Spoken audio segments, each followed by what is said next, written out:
Zipani Zosusa zakana mkulu oyendesa Zisankho ku bungwe limene lija la MCP.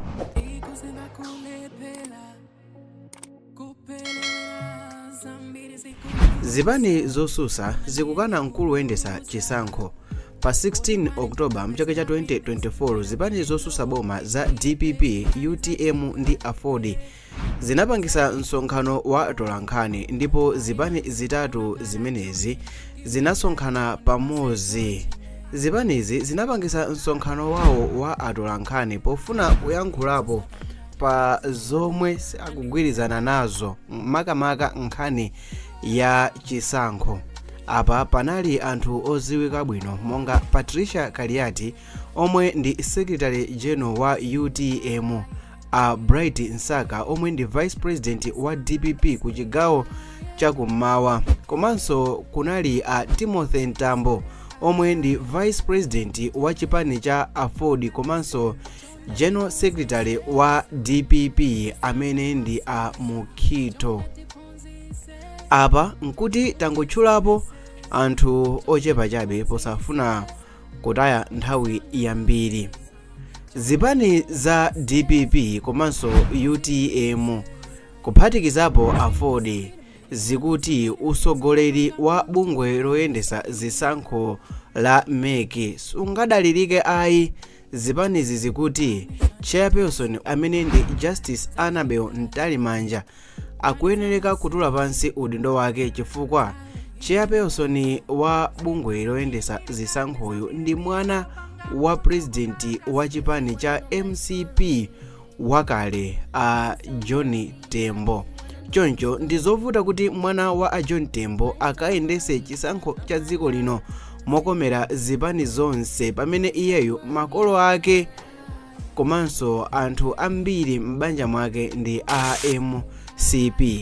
Potengera ndi amene simukumudziwa bwinobwino John Tembo. John Tembo ndi mmodzi mwa anthu mafounders a chipani cha MCP, munthu amene wakhala duzi ndi kamuzu nthawi yayitali ya moyo wake, munthu amene anakhala loyo ku MCP, munthu amene anakhala phungu wa nyumba ya malamulo kufikira zaka zochepa asanamwalire. Anakhala ndithu phungu wa nyumba ya malamulo kumeneku kwawo kwa nthawi yayitali. John Tembo anali mmodzi mwa anthu odziwika bwino kwambiri pandale.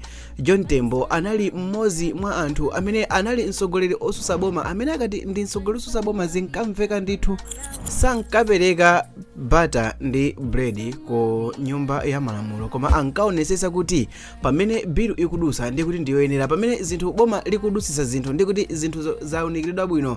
Anali mmodzi mwa anthu amene MCP inkawadalira ndithu. Now mwana wa a John Tembo amene ndi Annabel Ntalimanja wasankhidwa kukhala oyendesa bungwe limeneli la Zisankho la MCP. Anthu ambiri sakugwirizana nazo.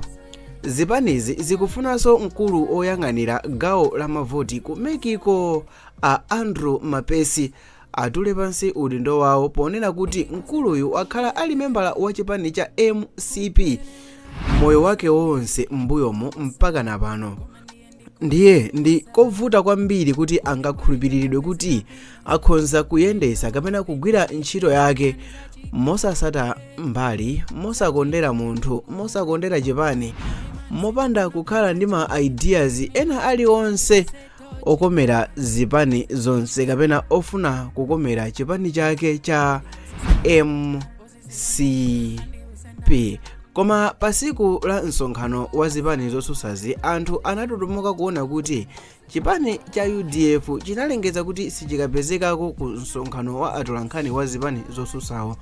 Chonsecho a UDF wo anali pa posta ya msonkhanowo, ndipo manong'onong'o akumamveka kuti chipani cha UDF chikufuna chipange electoral alliance kapena kuti mgwirizano wa Zisankho ndi chipani cha MCP pa chisankho chimene chikubwerachi. Ndipo pa chifukwa ichi UDF inakana kupita ku msonkhano wa atolankhani wa zipani zosusawo pa nthawi ya kumapeto. Komano tu masapota ambiri a UDF sakukondwera nazo zokuti iwowa akapezeke ku MCP, koma chifukwa chakuti paja UDF ili m'manja mwa anthu ochepa ndiye akhonza kupanga chiganizo china chilichonse chimene iwowa akhonza kufuna kuti chiduse. Mongokumbusana mchaka cha 2019 Justice Jane Ansah anakhalapo mkulu wa Zisankho kumeneku ku Bungwe Loyendesa Zisankho la MEC, ndipo zinapezeka kuti zisankhozo zinali zokomera DPP limene khoti linalamula kuti zivotedwenso chifukwa chokuti panali zinthu zambiri zimene zinali zolakwika. Ndipo mchaka cha 2024 a Jane Ansah anakapezeka nawo ku convention ya DPP. Dzina langa ndine Sammavita, ndimakhala ndikupanga ma videos osiyanasiyana a zinthu zimene zikuchitika ku Malawi kuti zisakuphonyeni. Mutakhala kuti mwapanga chisankho chochita subscribe, well, I'll be happy. Tionane mu video yosatirayi.